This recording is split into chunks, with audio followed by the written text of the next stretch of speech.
Welcome to Quantity Takeoffs with descriptions using eTakeoff. In estimating, there are only four types of measuring: count, length, area, and perimeter. From these, we can derive volume from area and thickness, volume by length and section size, area from length and supplied height, pitched length and pitched area. CSP Construction Technology has these 8 measuring tools that enable all these quantities, plus adding an easy way to describe what you just measured. The 8 traces are these 7: area by length, count, length, pitched area, pitched length, volume by length and section, volume, plus a group of area measurements: acreage, area with optional unit of measurement, roofing squares, square foot, and square yard. The traces are all similar to each other. Description: an extension which has been created just for the particular trace, with data type 1 the actual quantity, and data types 2, 3, and 4 containing text information supplied by the user at the time of measurement.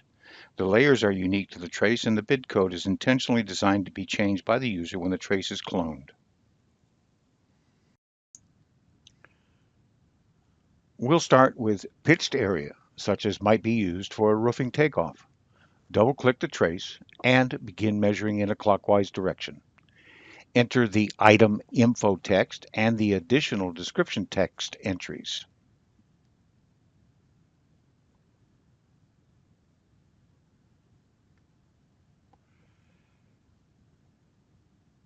Notice that the descriptor at the bottom is connecting the information together.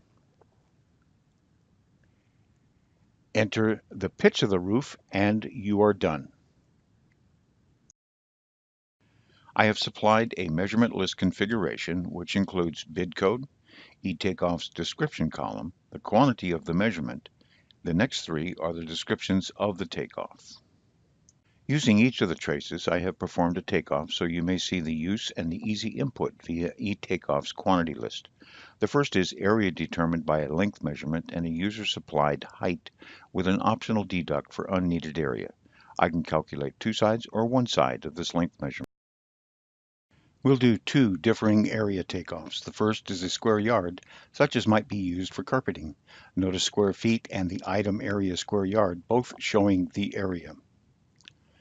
Next is a Google Earth photograph showing an area that needed to be grubbed, as they say, with the output as acres, while still showing the area square footage.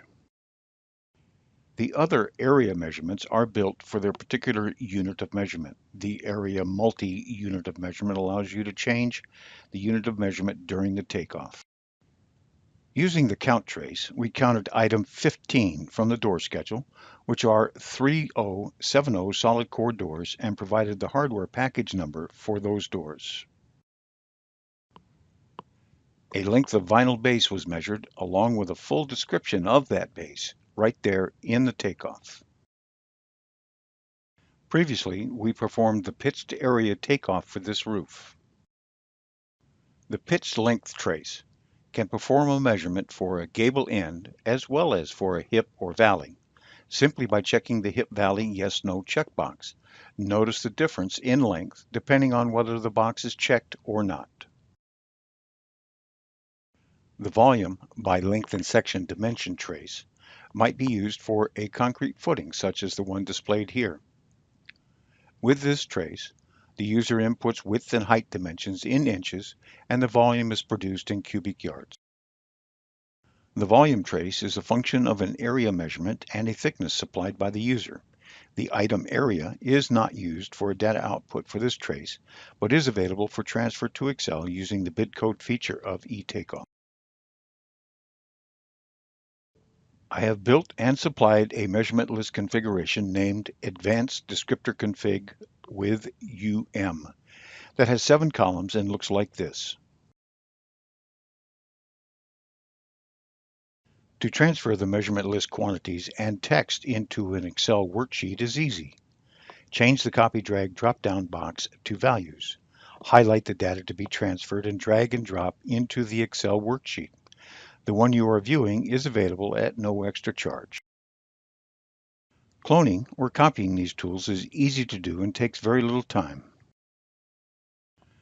To clone one of these tools, first click Settings, then Edit Traces. Find the folder these traces were placed in and select the trace you want to copy by left-clicking it once. Then right-click and select Add New Trace. The standard trace edit window is shown with a copy of the original trace with a number 2 added to the end of the description. Change the name of the trace by changing the description. Leave the extension as is. Create a new layer for your new trace.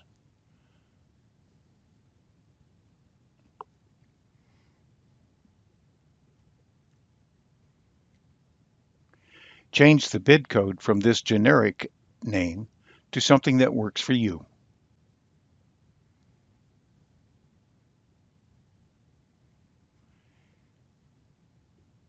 Change the appearance of the trace.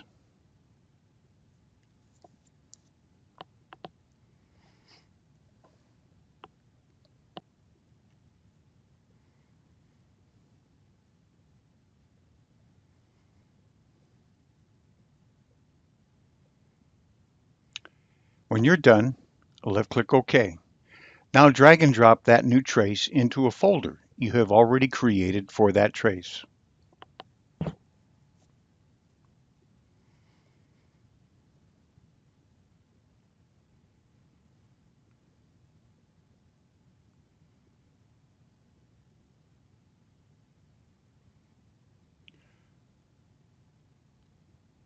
Left-click the X to save the changes and exit. Let's use that trace and see what it looks like.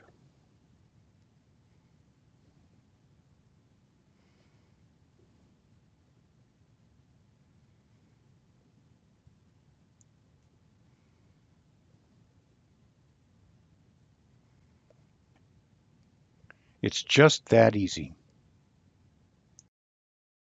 Repeat this process using the appropriate generic tool for the tool you wish to create. Create the folder you will place the new tool in. Remember to change the name and the bid code. Now you have a new, unique, easy-to-use measuring tool providing not only a quantity but a valid description that is easy to transfer to Excel. Contact me to get these tools for your company.